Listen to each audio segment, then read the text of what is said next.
Number 78 in chapter 17 looks at a reaction that has an equilibrium constant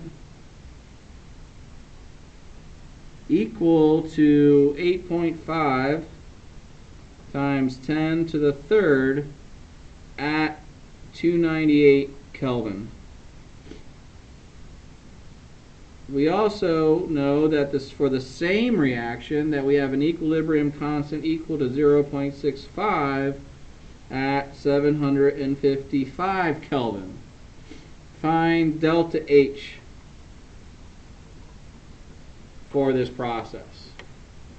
So we have two equilibrium constants, we have two temperatures, and so that's really pointing us to the Clausius-Clapeyron expression, which relates our equilibrium constants and our temperature, for which those equilibrium constants are measured, to our delta H, which is the slope for the process. So really what we want to do is just substitute in, making sure that we are consistent with our equilibrium constant and the temperature that it is associated with. I also like to take the natural log of the larger K always over the smaller K. So I'll take my 8.5 times 10 to the third over my 0.65. That is going to equal my negative delta H of the reaction, which I'm looking for, over my R constant, times our temperature. The temperature for that K2 was at 298 Kelvin. And for K1, or the other equilibrium constant, it was 755 Kelvin.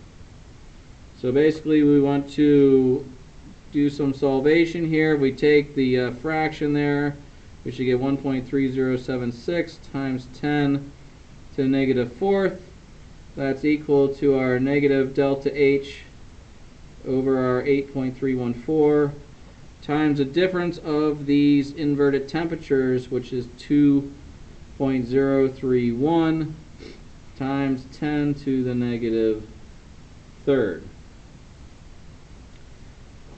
We take our natural log, we bring over our 8.314, etc., etc.